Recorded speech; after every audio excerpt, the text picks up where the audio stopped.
and you can apply that to like the level of surplus you're doing. If you're using performance enhancing drugs to add muscle tissue, like that's accelerating things really like that's like really stepping on the gas, right? Not as good for your body. So like anything you do, if you do it in a slow way over a long period of time, that's going to be the healthiest way to do it. Which we live in a world of I want a six pack and to bench 315 yesterday. Delayed gratification is still the most important thing. Yeah. Welcome to Iron Summit, the podcast where we dive deep into the art and science of becoming your best self, blending expert insights on strength training, smart recovery, optimal nutrition, and mindset mastery to help you elevate your game. All right, Max, I got a question for you before we get into today's topic. Did you see they brought back a dire wolf? Yeah, it's not actually a dire wolf. Why?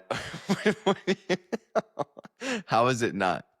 It's like a crossbreed of like. Dude, they took the DNA from an old wolf. I heard that's not true. I heard it's I'm gonna fake. send you a podcast after this. Listen to it. This guy was talking about it. He's like, he owns the company that does that. Dude, this is insane. We're like playing God, bringing back extinct animals. See, okay, here's what it's not. The genome of a dire wolf is like 99.9999, or a dire wolf is 99.999% gray wolf. Okay. So I've heard that like it's not an actual dire wolf. Where'd you hear this? From a lot of very reputable sources. Really smart people, really good. Reddit. So they also made like a mammoth mouse. They crossed a mouse with a mammoth. I heard this thing too. Yeah, dude. I don't know. That's crazy. I guess we need to look into this more before spewing, whatever. But it's crazy that what we're starting to do and able to like manipulate genes. What they did, I'm reading an article here. This is not Reddit. This is theconservation.com. It's about animal conservation. Okay, so they biased. took the genome of a dire wolf and then used like CRISPR to manipulate it to get it closer to a dire wolf, but it's not like Jurassic Park. So what this guy was saying was basically that he's like, we have to get like 98 or 99% of the DNA from, a sample that they can find, like an old bone or something. Yeah. And then when you have enough of that, you can kind of piece together the missing parts to create the actual DNA. But yeah, it's not, I mean, obviously it's a little different, but I still think it's crazy. Look, I'm going to look how much.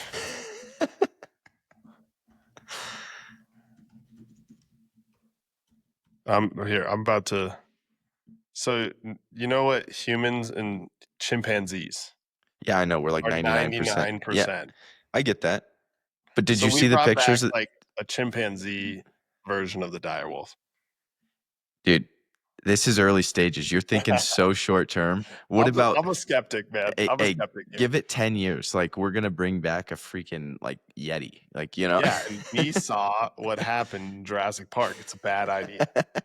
I think the other thing is like we're doing it on animals, but like once you start figuring it out with humans too, there's like a real ethical, moral like dilemma there. Because this isn't just gonna be used for one thing. Yeah, no, it's sketchy. But you could cross Cal with an elephant and make a cow elephant, Yeah, if terrifying. And Cal is Max's like 200-pound dog.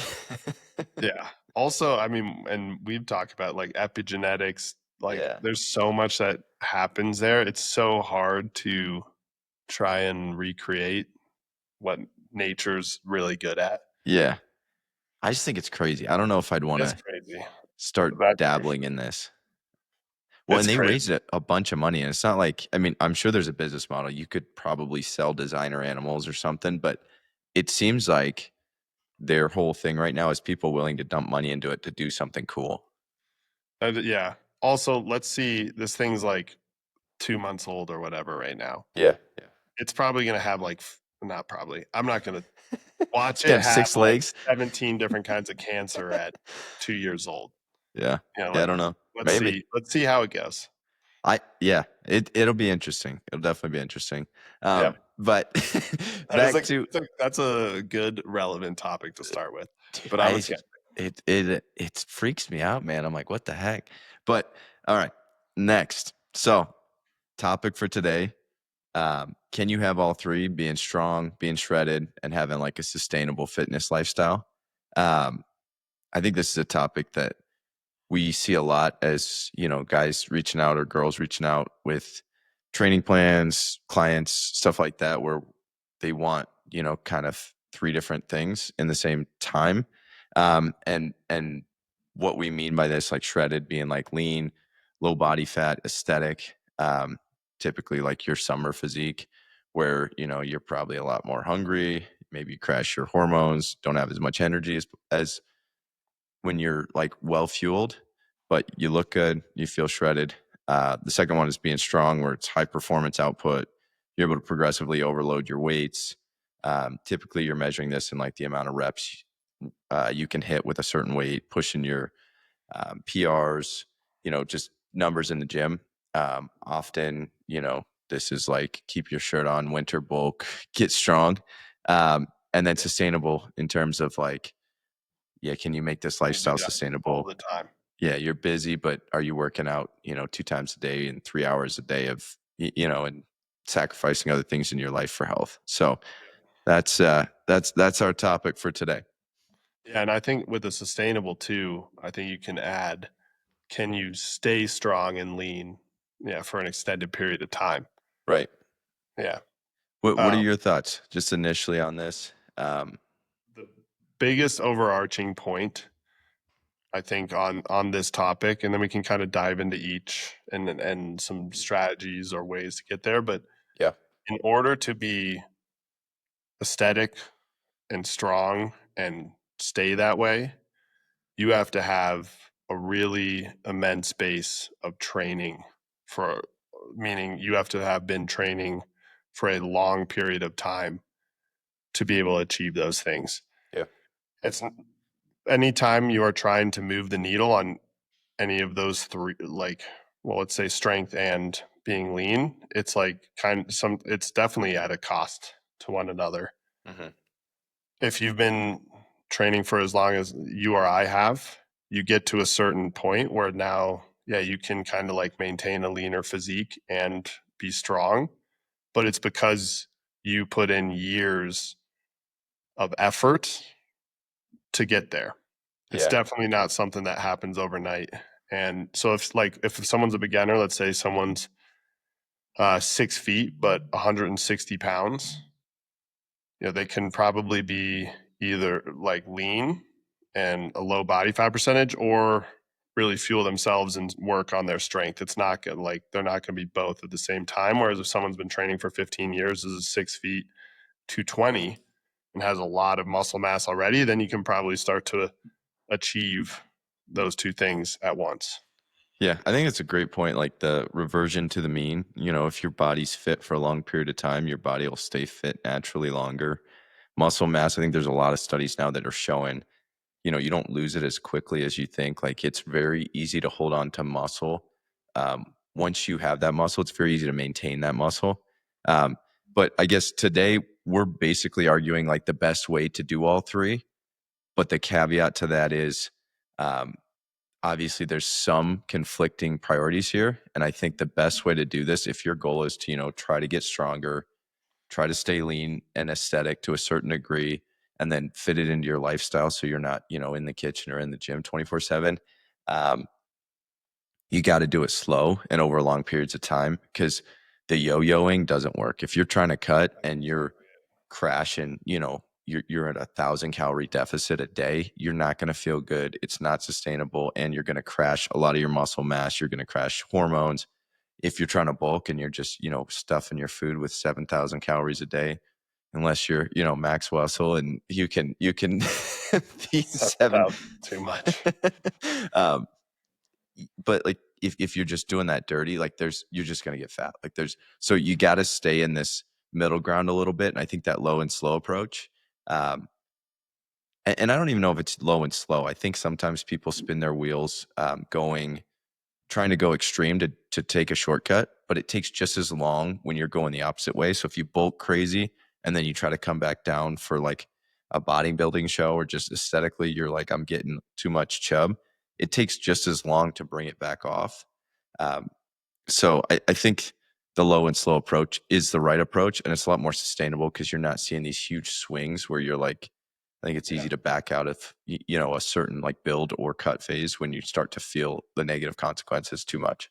100%. To further that point, I was just pulling up here. There's a study I just read where muscle gains in a surplus were no greater on an individual when they were in a 10% surplus than when they were in a 3% surplus. Yeah, You get heavier quick, which that'll adding fat tissue will make you stronger to a certain extent just because you have more body weight and more leverage. But if you're just talking about truly adding muscle tissue, like that low and slow approach is equally effective. Um, you can, or like the difference is not worth the other health side effects of adding fat tissue yeah, to make it worth doing, especially in the context of today's topic. So I do think like that's something that's like we can address the best way to do all three at the same time, but it's kind of like for where you're at. And yeah, you can't expect to get, if you're skinny, you can't expect to get super jacked and lean at the same time. yeah. Like, that's not how it works. So Did Hey, side note that what you just brought up kind of made me think about this. What did you see recently? Dr. Mike Israetel, I think that's how you say his last name. yeah, yeah, the skin surgery. Yeah, but Yeah, like, that's a huge thing from people bulking the wrong way. right, right. He basically, just for anybody that didn't see us, like he's pretty funny, but knows a lot about training, science, lifting, nutrition. But he, he's a big dude, and over just put on a lot of muscle mass, probably some dirty bulks in there and stuff like that. He had a bunch of loose skin and just extra fat cells, and he had I guess they basically did, I don't know, skin surgery and cut out some, like, sucked out some fat, um, just so that his waist wasn't so saggy. I don't But it was just amazing to me that somebody like that, I mean, obviously he I think he said in the post, he's like, I didn't do this for aesthetic reasons, but it's like, yeah, you did. But I think there's some long-term consequences that your body deals with when you Yeah. over push something like that. Yeah, no, it's so true. So, and he talks about it open, like he got way too fat on a dirty bulk. Yeah. And this is actually something wrestlers need to be aware of. Bodybuilders, anyone who's done like a really hard cut and then tries to reverse really quickly is when you go from a state of starvation to like a massive calorie surplus. Your body does adipogenesis, which is like the creation of new fat cells rather than just growing your existing fat cells. And then once you've created those new fat cells, your body inherently tries to store more fat. So you can do really long-term damage to yourself by creating new fat cells. The way your fat cells are meant to work is like you have a pretty set amount. And those either the cells size themselves grows when you store more fat or shrinks when you have less fat. And basically through adipogenesis, you can add a bunch of additional fat cells, which then start messing. We talked with Dr. Nadolsky a couple weeks ago. Like it'll mess with hunger cues. Your body's baseline is to store more fat than it had before. And really, the most efficient way to go into adipogenesis is like going from a state of starvation to a state of extreme surplus. So that's a really important point here. And then the other way to do adipogenesis is being like an extreme surplus for an extended period of time. Like that's how like obesity, those cases are like when you're a couple thousand calories above your BMR for a long period of time, your body is just like runs out of room to store that fat in its existing fat cells, so it creates new fat cells, and that's something like that you will make your goals of getting lean really difficult if you enter that state. Yeah, it's kind of a scary thought, because if you ever, like, just really let yourself go, you're kind of doing some long-term damage that's like there's some A irreversibility, lot but of it's like reversible, but a lot isn't. yeah, yeah. It is crazy. I mean, that was yeah, it's an interesting thing and it's not something that's talked about a lot. And that's when I think about, when there's kids that are, really obese at a young age. And it's like parents need to, be smart about how they're treating, how they're Iron Summit is brought to you by Bridge Athletic. Looking for a way to streamline your training programs and deliver exceptional results? Check out our friends at Bridge Athletic. Their platform is packed with over 300 templates and 1,500 instructional videos, courtesy of subject matter experts like Exos, FMS, and Hyperice, making program design both efficient and impactful. Our listeners can take advantage of an exclusive offer. For a limited time, get your first 30 days free and your next month at 50% off when you use code Iron Summit, all caps. That's code Iron Summit, no spaces, all caps. For 30 days free plus 50% off your second month at bridgeathletic.com. Check it out and start assigning custom programs directly to your athlete's mobile device. feeding their kids and how they're thinking about nutrition and teaching those habits at a young age because it shapes your metabolism, the way you grow up, your body fat cells. Like it's a big deal long term. For sure. Well, and I So think you can also apply it to even like healthy looking, like lean kids. Like if you will use like wrestling as an example, you have a kid, you have them cut weight for the end of season wrestling tournament. They're really hungry. And then their reward for the next 2 weeks after that is they get to eat whatever candy and junk food they want.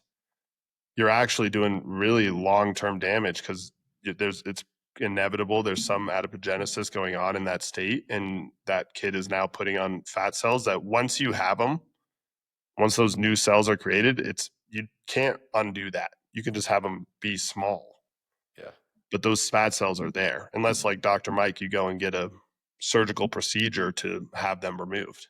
yeah, yeah. It's crazy, and I mean it makes sense too. Just like biologically, like when your body's starving and then you start feeding it an excess of calories, it's like I don't ever want to be in that starving state again. I'm going to hold on to everything.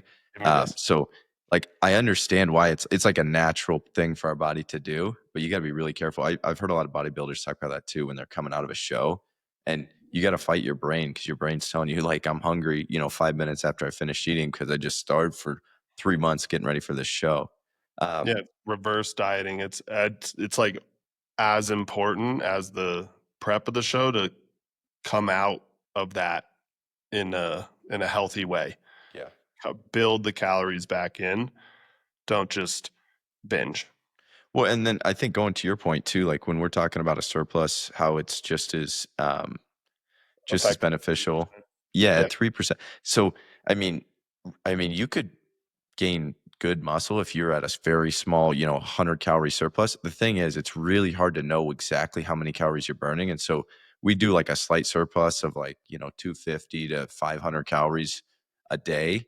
Um, but like if you could nail it on the head with you knew exactly how much you're burning and exactly how much is going into your body, like you just need a little bit of a surplus and you're building muscle.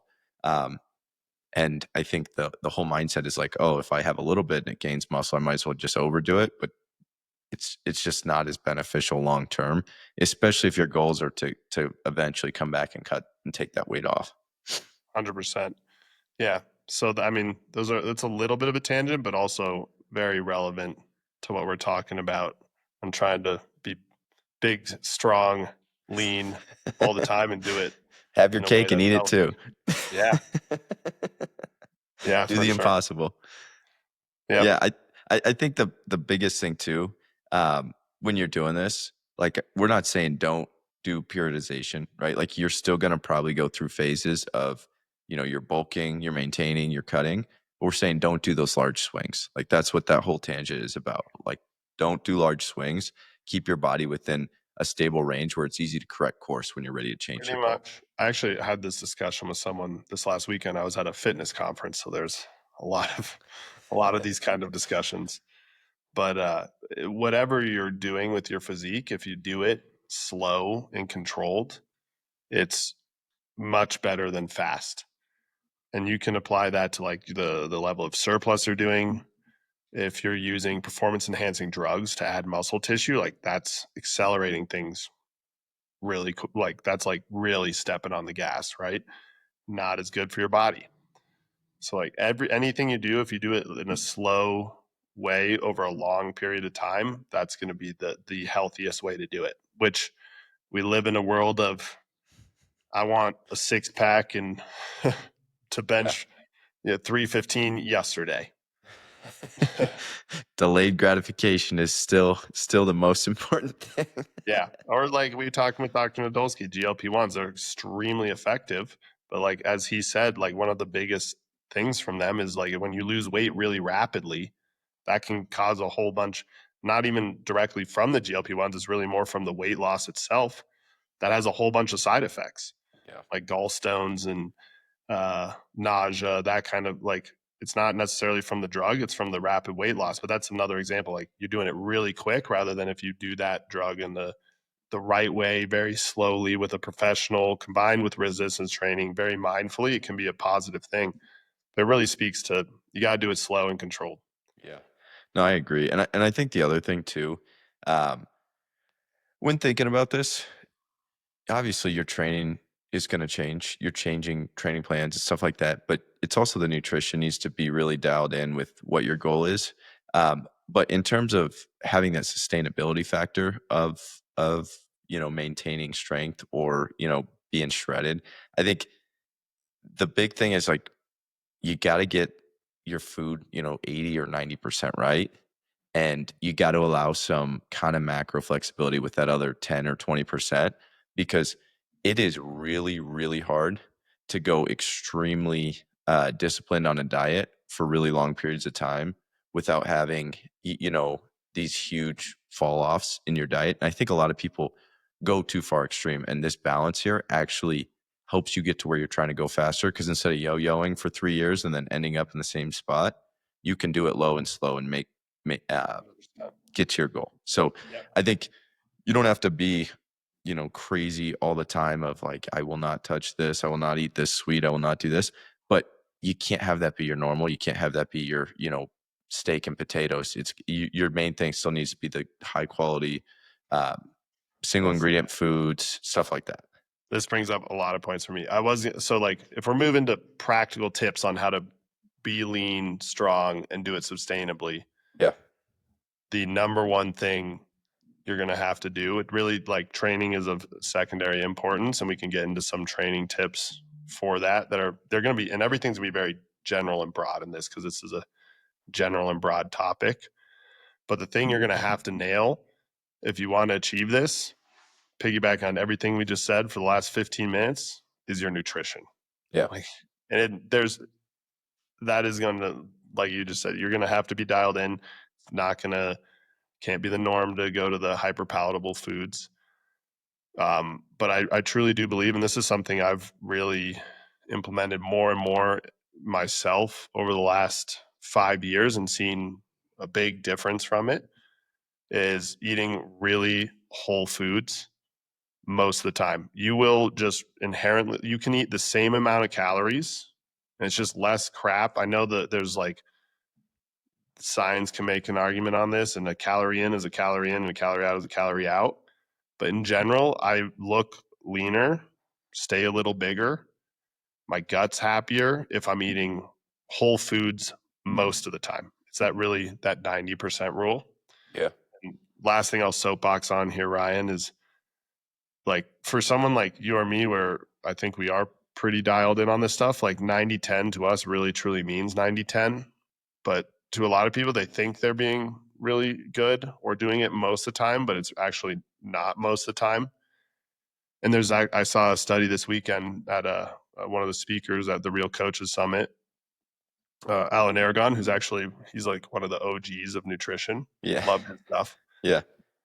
But he presented multiple papers on they have studies on people who are given diets and tracked their actual adherence through like the calories in versus calories out based on like VO2 testing, the water, I can't remember what that's called, but basically I can tell how many calories you ate in a day versus like what they tracked. and most people on a diet tracked about 50 to 60% of the caloric intake they were actually taking in. Yeah, I believe it. So That's when you crazy. tell someone 90-10, they might be thinking it's 90-10, but they're really doing like 60-40. Yeah. Yeah, no, I mean, it's just the way food is now. You got to make it a conscious decision because it is like genetically engineered to be way more interesting than whole foods, and it's easy to eat a lot of it because you eat it, you're not full, even though you just ate a calorie bomb. So I think that's such a great point. Like backbone of all of this, like whenever you want to make a change, like your nutrition needs to be dialed in. Um, there needs to be stress management. You need to plan out your training schedule. You need to understand like what your workout schedule is looking like. But if you have like take away the nutrition part, I don't care how hard you're training in the gym, like you just can't outrun a bad diet. Yeah, no, it's so true. And then the stress management made me think like you also can't be so stressed about nailing your diet that that you're doing, and that's a real thing. Yeah. Like that is legitimately a thing. And I think there was actually another presentation on this weekend where some people are more type A neurotic, where like a strict diet stresses them out and it actually does more harm than it does good, even though they're following it to a T. Yeah. Then someone who's like a little chiller and following their diet like 80%, Yeah. they're probably getting more out of that same diet. So a good coach like it has the ability to understand a personality type and then program workouts too. Like if you give someone, people can like, oh, I'm stressing out. I don't feel that good today. I have a cold. I got to go kill this workout, and then their cortisol's off the charts, and then they're losing muscle mass and they're overtrained rather than someone who's just like, I kind of go with the feel. I train hard, but you know, I follow my workouts, but I'm not like stressing about it. Yeah. I Which is an think interesting point. I think it's a great point.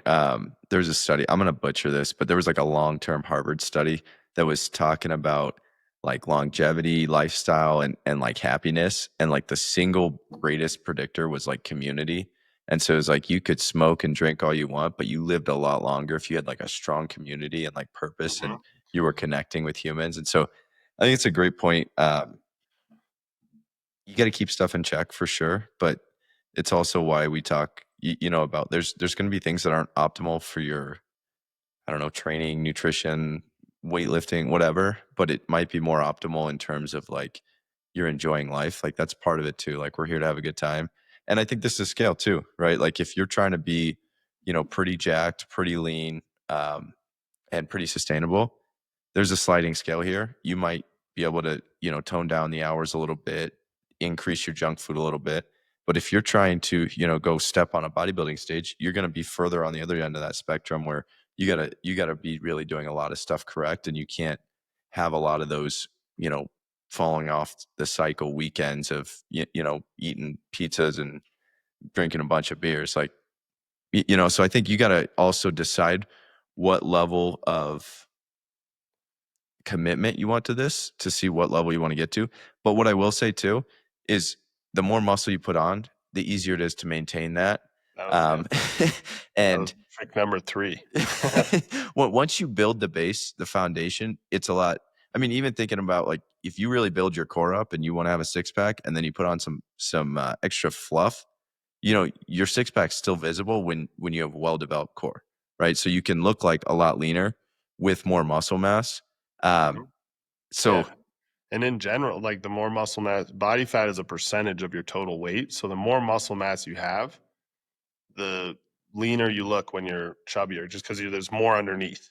yeah, So and you can eat more because muscle is a calorie burning engine. It's the primary use of calories in your body is fueling your muscle mass. So the more muscle mass you have, the more food you can get away with, the more fat you can have and still look good. So yeah, that's probably like maybe like obviously adding muscle mass takes nutrition, so we'll rank it number 2. But to be strong and having muscle mass makes you strong. yeah, If you want to look good and be strong at the same time, you're gonna have to have muscle mass. right. And I think the next thing too is focusing on compound lifts. I mean, you want to talk biggest bang for your buck in your training. I've never met somebody that, squatted 500 pounds that what didn't have, a crazy amount of muscle mass. Focusing on those compound lifts. Um, Obviously, hopefully you're following a good strength training plan. But make sure you're hitting those compound lifts, weekly. And that's how, if you're on a cut, you maintain your muscle mass by high protein intake and resistance training, putting your body under load, heavy load. And compound lifts are just, it's the best way to put yourself under load. And then if you're trying to put on strength, same thing. You can put on strength a lot quicker when you can load your body up a lot more. You can deadlift a heck of a lot more than you can do some random, row. So, Yep. and a row is a compound movement too, but just some isolation movement of, working one specific muscle versus your compound lifts, really making sure. And I'm not saying don't do accessory stuff. I think that's very important, has its place too. But if Yeah, you have, make it meat and potatoes, the yeah, compound. if you got 15 minutes a day to work out, you should be hitting Yeah, you're squat, doing bench, deadlift, multiple muscle groups at once when you're doing a compound lift. And it doesn't have to, like, I think something that's important is when we say compound lifts, like I do think squat, bench, and deadlift, those are my favorite compound lifts, especially barbell. But you can do a version of it too. You can Yep. do a safety bar It's a squat great if point. you got Yeah. bad shoulders, or a Swiss bar bench where your hands are more, what's that? I always mess this up. Neutral grip. Neutral grip. Yeah, but was that supinated or pronated? I think that's pronated. Supine? I don't know. I got. I'm good. I Too just hard. lift weights. Your hands are neutral. Like you can do that version of, or a dumbbell bench is a Yeah. phenomenal compound movement. Heck, you can even like a hack squat, Yeah. which is a machine compound movement, or a leg press. Now, I like a barbell back squat if you have 15 minutes, a little better because you get more, even more. You get core and you do get some upper body tension. But if that really messes you up, go hack squat and you're gonna get a lot of bang for your buck. Yeah. Um, now it's a great point. Compound lifts are a key, and they burn a ton of calories because they're using a lot of muscle groups at once. You also do need to be cognizant of that. You can't go and do a lift with like 6 different compound movements in it under heavy load. You're gonna fry yourself. Right. It's gonna be tough to recover. I do think another key in terms of being jacked, strong, and lean at the same time is if that is truly your goal, not just to be strong or not just to be lean, then probably in your programming, having more hypertrophy style programming than Yeah. not is what you should be focused on. And when we say hypertrophy, that's really hypertrophy can mean a ton of different things. So these are also broad generalizations, but it means really probably more than 4 reps up to all the way. I mean, you can argue hypertrophy is up to like 30 reps, but we'll say like 4 to 15, 20 reps of exercises with like a pretty good amount of volume. Yeah. And that's the training that really has been shown to grow muscle. At Iron Summit, we are about getting everything we can out of our workouts and everyday lives. If you aren't wearing a pair of barefoot or wide toe box trainers, you are leaving gains on the table. The Sashi Athletics Ronin Ichi Minimalist Trainer is a perfect barefoot shoe. Not only does it perform like other major brands on the market, it is actually good looking. Even my wife says so. Get a pair today for 10% off with the code IronSummit10. Link is in the bio. And grow and maintain muscle the most efficiently, which if we're operating under the premise of having muscle mass is kind of the key to this equation, then if you combine good hypertrophy style training with good nutrition, you're going to be accomplishing a lot of your goals here. Yeah. Yeah, absolutely. I love that too. The hypertrophy is such like a buzzword, but it's like realistically, you're probably hitting it with most programs as long as you're not doing crazy low reps. But there's a smarter way to train and a not as smart way to train. And part of that too is even talking to some people with some of the programs they're currently doing. Sometimes if you're going into a high rep, training program, you might need to gear up. You don't go from off the couch to hitting 3 sets of 20, 2 sets of 15 for, a compound movement. You gotta be smart Yeah, about this too. that is, I think that's such an important intersection is, and how you can kind of self-limit this is, can you do it with strict technique? Yeah. And that's how you can tell you earn those extra reps. Because if you take, yeah, a general population person off the couch and like even go squat the bar for 25 reps, by the end, it's going to be like really unstable. They're not hitting depth. They're not trained. You stop training the muscles you're trying to train. I think the way to make sure you're using good technique is, are you, as you're executing the movement, even as you're fatigued, still training the muscles you're trying to train? Yeah. Which on like we'll use a back squat, for example, that means you're still getting to that depth. Yeah. You're not wobbling, your core isn't giving out, like your legs have a ton of tension in them. That's how you can tell like you've earned the right. So yeah, you may need to start off slower, and let's say you can do sets of 8 with 135 to start. And then next you can do sets of 10. Now so you can do sets of 12. Now you can do sets of 15, and you're maintaining that good depth control of the weight. You're not just dropping it into the hole, you're controlling it down. Like that's a great way to be able to tell, like, okay, I'm training what I want to train, and I'm able to, maintain the form throughout the exercise. Yeah, I think that's a great point too. Like, it's a humbling thing when you actually are going like 25 reps. I've been doing our old school power training program, and there's a couple finishing sets there. Like set 4 or 5 of bench where we're hitting 25 reps, and you're like in it. I'm like, I guess I'm like, I can't believe how much you get drop this weight to get to 25 reps, and you just, I don't know. I'm like, I'd rather get the reps and actually do it correctly. Um, but it's also, you got to really push yourself and really think about leaving your ego at the door. If you're looking next to you and you're like, dang, this dude's benching X pounds more on a dumbbell, it's like, it's a different program. And everybody that I've ever been around that kind of drops their ego when they're lifting, um, long term, they just get so much stronger because you're doing quality reps. You build muscle quicker, and that strength comes a lot quicker.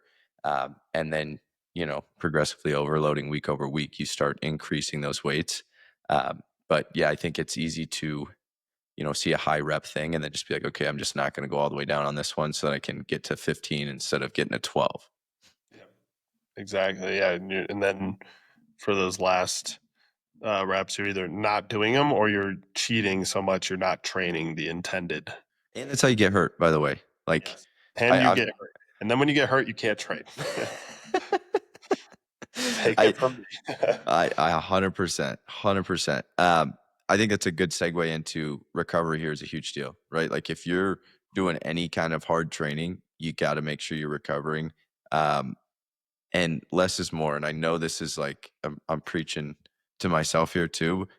There are some days when you're like, don't feel good, you didn't get good sleep, and you're like, screw it, I'm just gonna push through this stuff. Sometimes you gotta listen to your body too. And maybe that's more of a deload day. Maybe that's you can plan that recovery day out, but being smart about how you recover, making sure that you're getting proper sleep. Your nutrition's obviously part of this, your hydration before a workout. Um, Stress levels. Stress levels 100%. And sometimes stuff's going to have, like, it's going to come up and you're just going to have to do it. And I think some people don't need to plan rest days, like their bot or their lifestyle naturally gets in the way. Like some kids get sick or something and you got to take care of the kids and you're like, I can't make it to the gym today.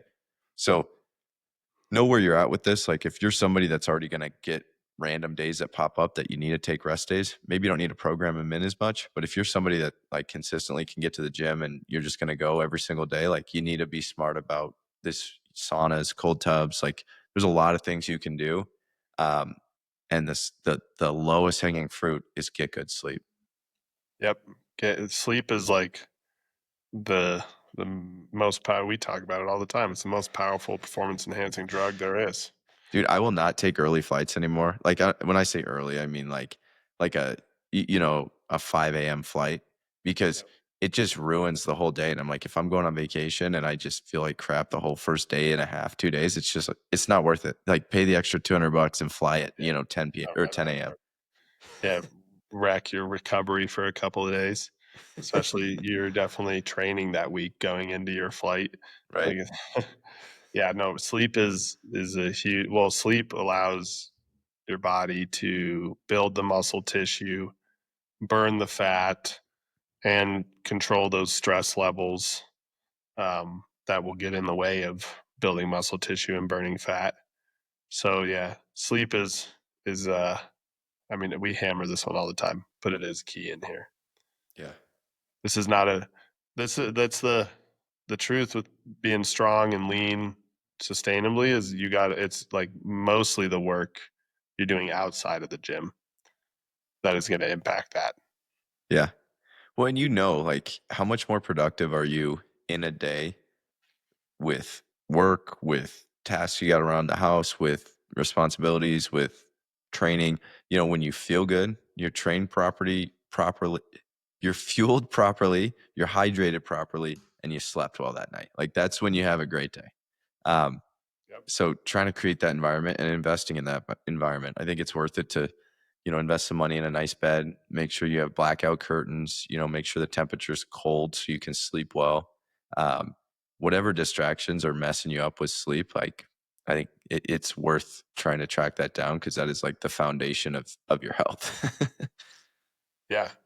And it's I think a lot of people try and make these excuses like, oh, I can't sleep 8 hours a night, or it's really hard to get that much sleep in. I'm really busy, but actually the probably the most important thing with sleep is routine and just Yeah. having a consistent sleep schedule. So if you're getting all your lifestyle allows you have kids and a job, all your lifestyle allows you to do is sleep 6 hours a night. As long as it's like the same 6 hours every night, that's more potent than someone who's sleeping 8 hours, but one night it's 12 to 8, and then the next night it's 10 to 6, and then it's 2 to 10, and then it's like that's even if you're getting 8 hours a night, that 8 hours is much less potent than the consistent 6 hours a night. So focus on consistency first and then work on expanding your sleep time from there. Yeah, your body likes that routine. I think I've heard a lot of people talking about this recently too, but such a good like idea too is set an alarm to go to bed because if you go to bed early, it's easy to wake up early. The reason it's hard to Health wake up. makes it so easy now. You set your sleep routine. This thing, my phone tells me every night at 8:23. Why I get ready for bed. 8:23? That's a random number. You know, it's because what I think I set my like bedtime at like 9:13 or something. Can't go with Okay, the round numbers, right? That's boring. I know why you picked 9:13. I gotcha. Why? 13's your favorite number. It's got to be. Yeah, that is my favorite number. That was subconscious though. That's funny. I set random alarms too. I can't do like round numbers. I got to go like weird numbers. Yeah. Yeah, That's it's way funny. better. um, yeah. So I guess just some like real examples with this too is we have one of our clients has been kind of just struggling a little bit with. He's like, hey, I really want to get a lot stronger. I also want to lose a bunch of weight. I also want to compete in some sports right now. And it's like, listen, you can't do everything at once. So we got to maximize for what we're maximizing for. And so when he's doing his sport, we're in season training, and it is focus on performance in the sport. Strength training is still there, but that's taken a backseat to your sport.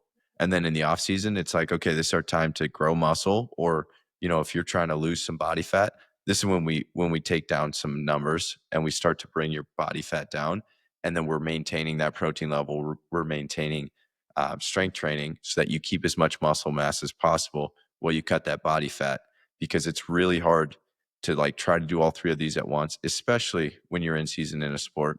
You can't chase, three different rabbits at once. You got to decide and prioritize which one you're doing. And then you can do different phases of each one.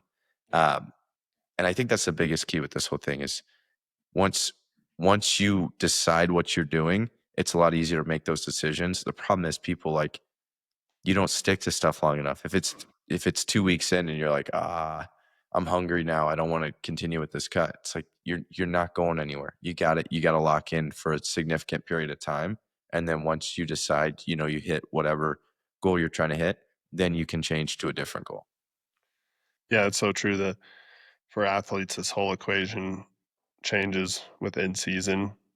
I mean, really, your goal should be, your goal is athletic performance at that standpoint, not being lean and strong.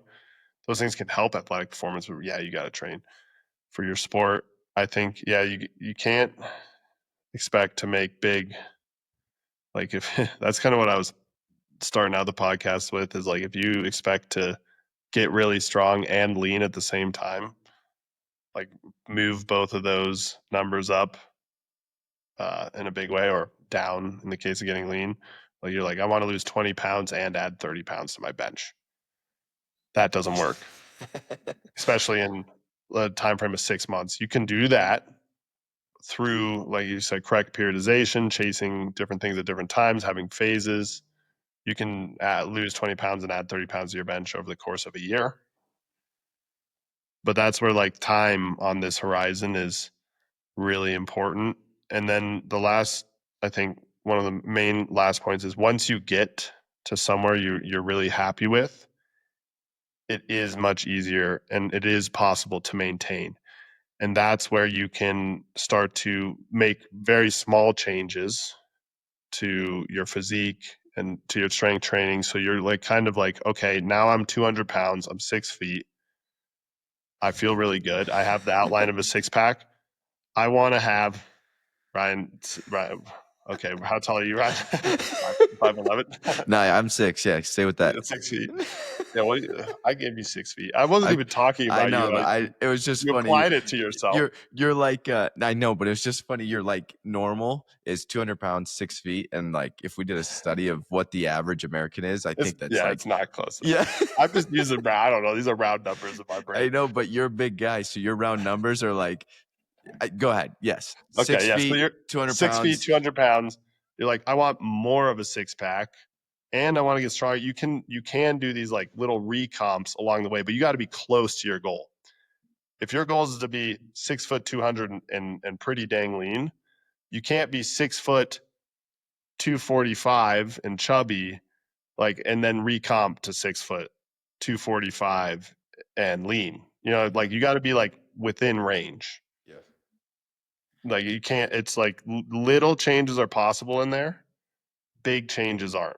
Big changes take big training changes, take bigger caloric deficits or bigger caloric surpluses. You know, that's, you can't recomp, I guess is what I'm trying to say. You can't do a 45-pound recomp or, 20% of your body weight. You can do a 2% of your body weight recomp. Yeah. I think that's, I mean, the whole thing with all of this is, lock in, play the long game. You're going to have to train smart. You're going to have to cut with intention. You got to make sure you're recovering hard. You're following a good training program. And staying on the path, adhering to this path, and continuing to stay disciplined on what your goal is for a long period of time, you'll get there. And I think that hard, slow, like seemingly long way, it's actually the shortcut, because otherwise you just yo-yo and you go nowhere, and then you're going to have to do it this way anyways. And so I think the best way to do it, lock Start in, now, do it slow. lock in, and then like the closer you get, the easier it will get. The more your body starts to like, okay, I'm cool with this. I'm all right with being at this body fat and maintaining muscle mass. Like that, the closer you get, the easier it is to achieve what you're trying to do. Yeah, 100%. Yeah, I think that's a great spot to wrap, Matt, unless you got Nope, anything. I got nothing else. Super interesting topic. And, Ryan will hit 200 pounds one of these days. Hey, we just went over it. I'm sticking to the course. It's just going to take some time. No, Ryan, you're also, I give you a hard time, but we all know Ryan's jacked and lean and strong. I appreciate it, Max. One thing too we got coming out soon is like a summer shreds program. So if you're looking to get lean, we have that program coming out here next couple weeks. We'll walk you right through all this stuff. But if nothing else, stay the path and lock in for the summer. You'll get to where you want to go.